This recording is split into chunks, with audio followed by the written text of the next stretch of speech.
Well, howdy there, folks. How's it going? I hope you're all doing really good. Well, it's been a few days since I've shot any videos, and I've been really thinking about overhauling this Ibanez Destroyer. It's a 1977. Very nice guitar, a lot of fun to play. The pickups that are in it are not original to the guitar, so I think I'm going to change them out, and I'm going to do some mods to this too.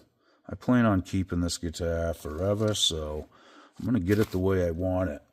Now, I may go through a few different configurations and wiring and pickups and all that before I get it right, but this is something that I'm going to try first. So we'll get rid of the old pickups. Like I said, they're a little microphonic, although they do sound pretty good. I'll keep them. They are not original, but they did come with the guitar, so we'll hang on to them anyway.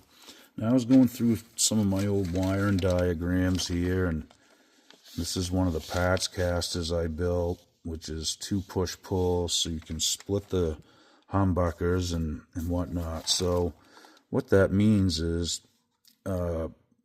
if you take a regular humbucker, it'll have, 2 wires and then a bear. And it runs in humbucking mode all the time, which means both coils are on.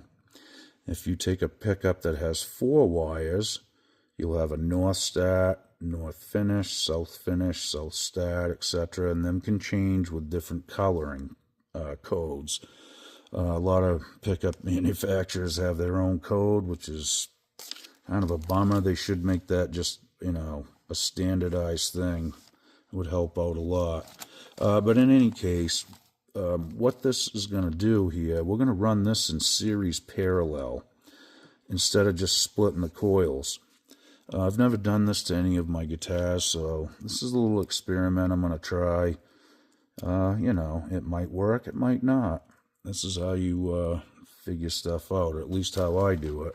So in series, what it means is you're sending a signal to one pickup, then it's sending a signal to the other pickup, and then to the output jack. In parallel, you send the signal to the pickup, then it can go to the output jack separately on its own, and vice versa with the other pickup.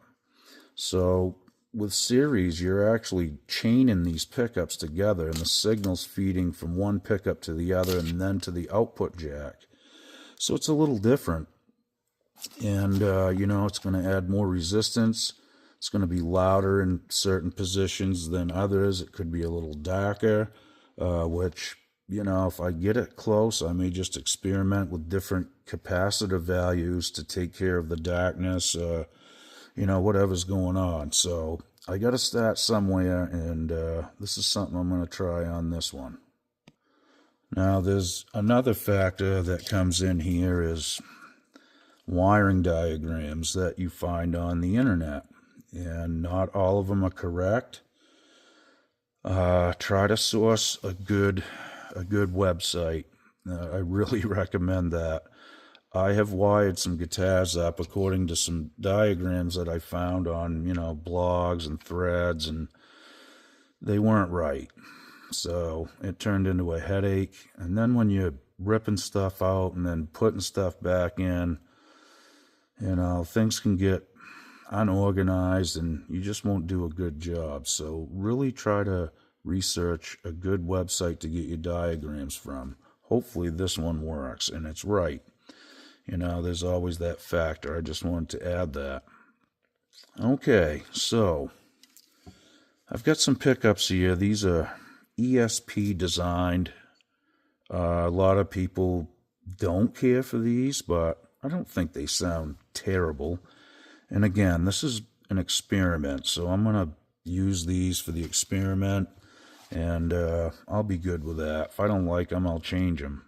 I'm just looking to get the wiring the way I want it, and then if I want to change pickups, that's not a big deal. Now, these are made by the G&B Pickup Company, okay?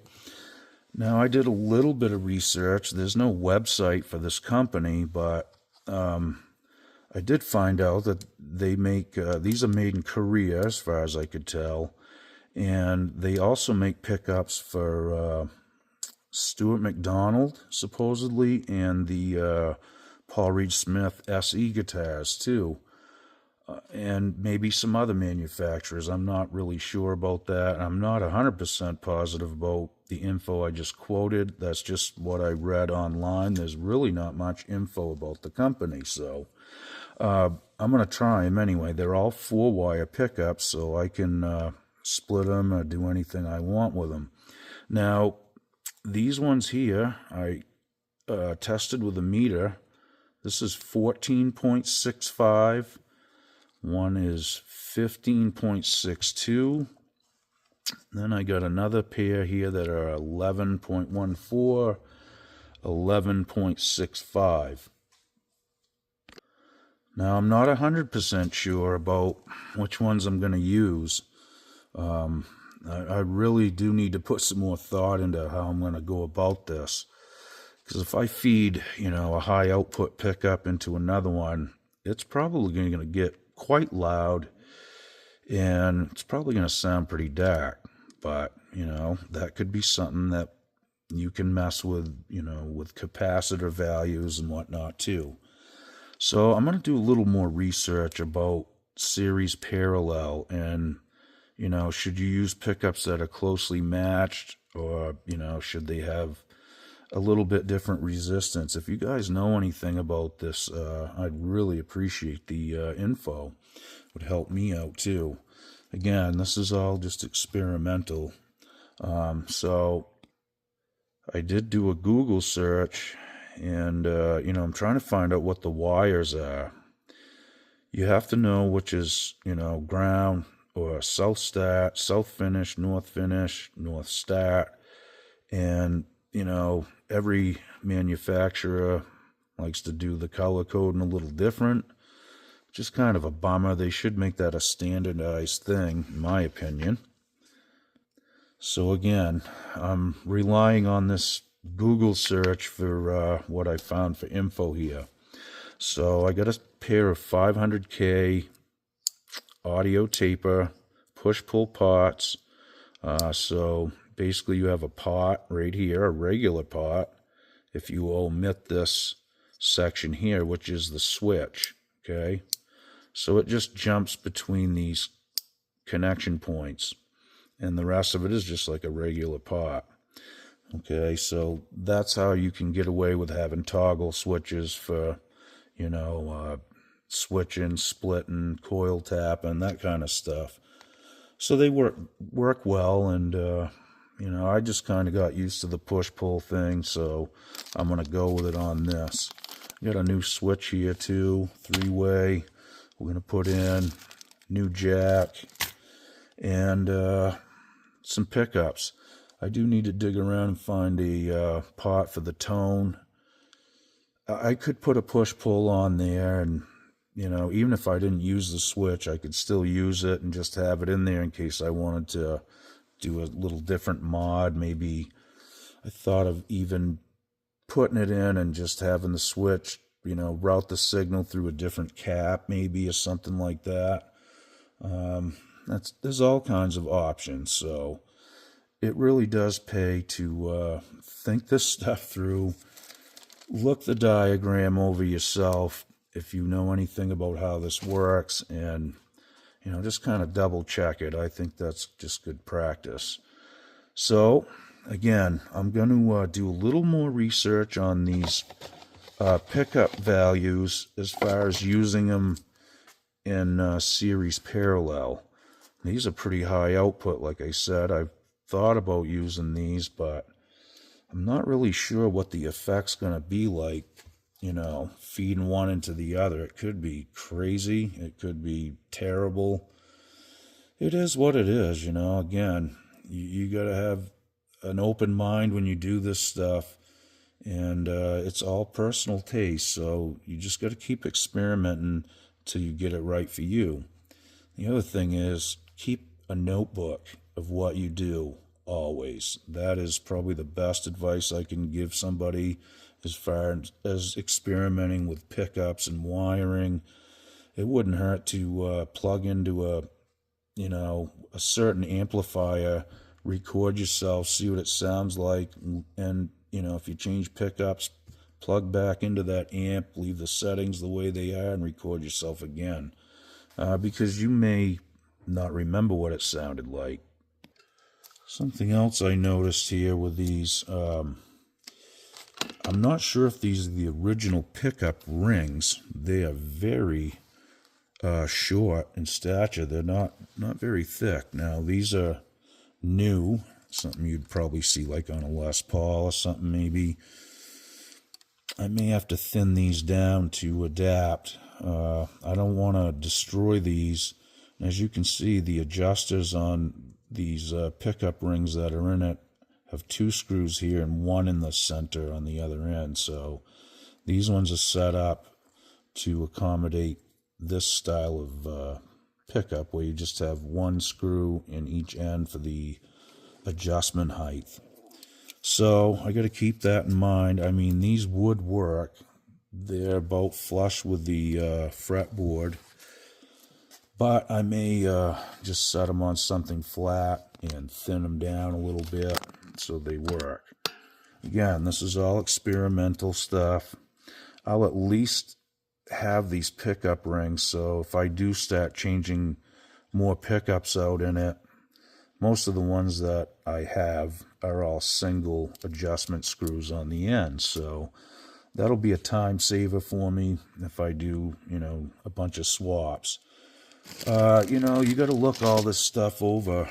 Just get all your parts gathered up, make sure you have all the stuff that you're going to need, and you really can't do a dry run, but you can at least save yourself from stopping, midstream in the build and trying to find 1 screw or 1 part or a part or whatever it could be.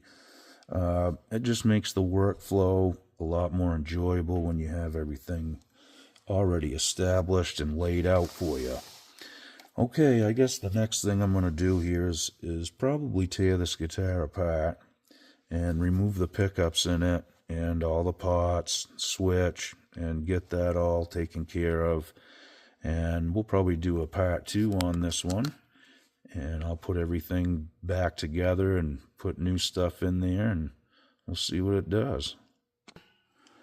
All right, well, let's get all the nuts and washers off the parts and get that out of the way first. I don't know if you guys know a lot about these lawsuit Explorer type guitars, but these were made between 1975 and 1978 by Ibanez and Greco. There was a few companies that were doing it, and these is what you would call a lawsuit guitar.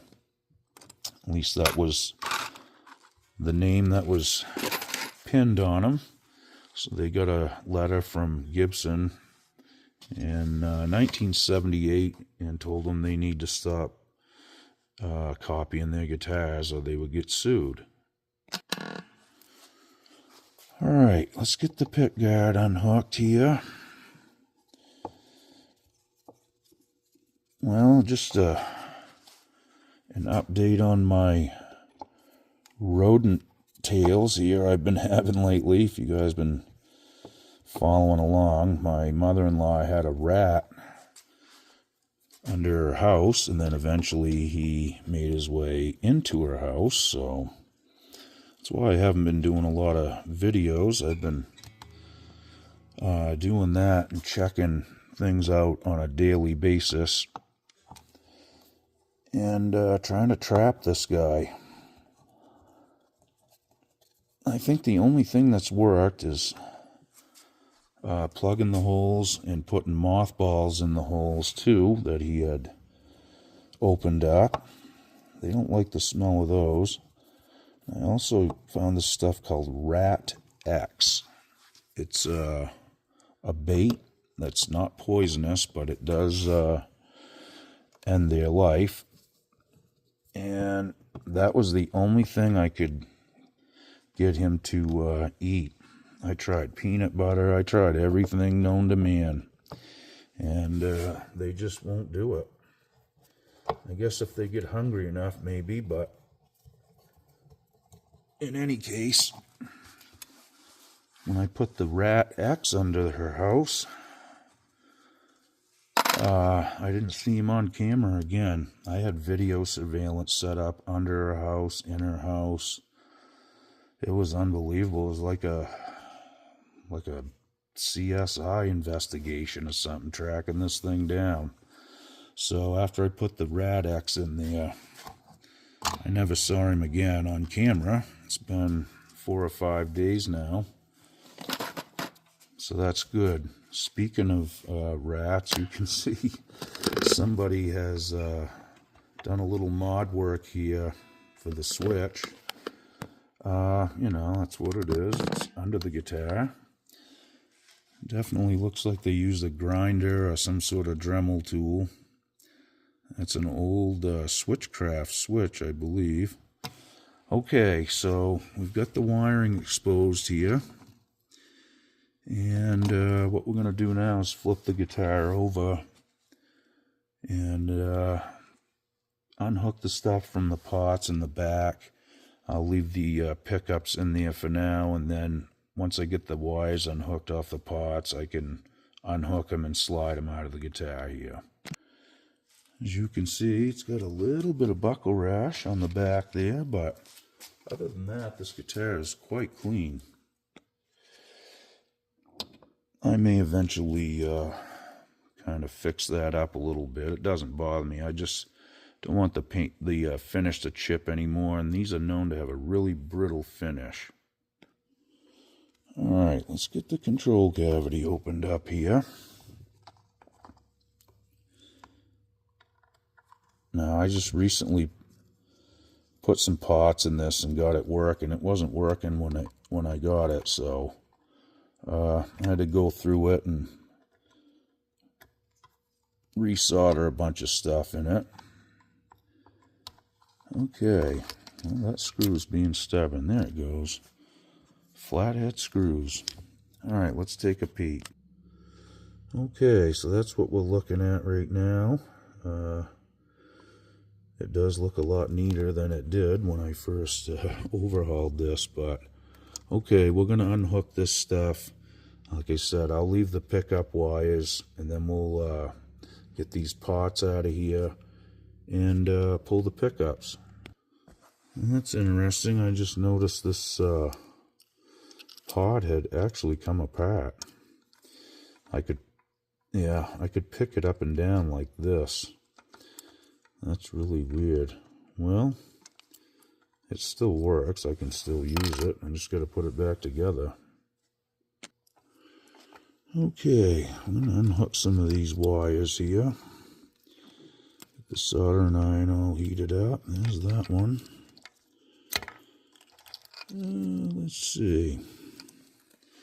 Got a bunch of grounds here on the back of this one I can unhook.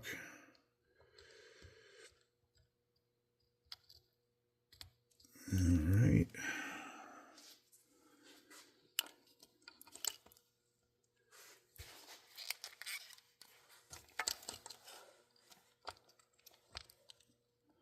I suppose I could probably just cut these off too, but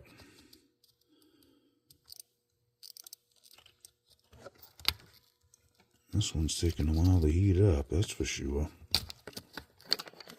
Alright. One in the middle. Okay. Couple more grounds. I'm not going to worry about those too much. I believe this red wire goes to the pickups. Yeah. Alright. I'm going to unhook this other pickup wire, and the rest of it I'm really not too concerned about. Alright. There's that one. And we got one more ground here on the back of the pot. Okay. So, okay, I got one ground here. I think it is, no, it's actually a switch lead. All right. Okay, now there you have it. That pot come apart too. That's crazy. Old switch right there. Switchcraft. Still works good. Alright, well, all we got left to do now is take the pickups out. I'm going to take all these screws out of the pickup rings here and put them in my parts bin. Like I said, I'll keep all this stuff together. It's not original to the guitar, but the pickup rings could be, though. I really don't know. They're quite thin, like I said. They're different. And then, all right, let's get the back one out. There we go. Now, I could have taken the strings off to do that, but it wasn't that bad. All right, this is what the back of the pickups look like. Now, the Super 70s are similar. They would say Super 70. It'd be stamped in there. So I don't know what these are. There's no markings or anything on them. You know, they function and they work. Like I said, maybe wax potting would help them out a lot. You guys ever do any of that stuff? Wax potting pickups? I've been thinking about trying it. I've never done it before, but I've seen a few people doing it on YouTube here. Looks like it can be done easy enough. Well, anyway, we got a clean slate now, and I'm going to do a little bit more digging and prying on the inner Google here and try to research a little bit more about series parallel, and, you know, maybe it'll give me some idea of what I should put in there for pickups as far as resistance and all that. I really hate to do a lot of work and just have it not work at all. You know, if I know that going in, then it may change my decision for sure. Look how thick that pick guard is. Holy moly. That is, you could drive a truck across that. It's in good shape though, it's not cracked. I've been thinking about maybe fixing this too. Maybe graft something in there. I don't know. It's not really anything that bothers me too much. You know, again, I'm not going to sell this guitar. I just want to play it and enjoy it. So, you know, that really isn't a big deal to me. It is what it is, folks. It's part of buying old guitars. Sometimes they've been modded. A lot of times they've been modded. It is what it is. You just embrace it and move on. Well, all right, folks. Thanks for watching. I really do appreciate all the views and nice comments. I know this wasn't a major breakthrough video or anything, but I just wanted to bring you up to speed on what I'm doing here. I finally got a chance to work on one of my own guitars for a few minutes, so I thought I'd capture it on video and let you guys in on what I plan on doing here. So if you have any ideas or info or anything like that to add to this, I'm open. You know, I definitely listen to all the advice and try to get back to you folks in the comments if I have time. So thanks again for watching. We'll see you guys real soon. Be good. Okie doke.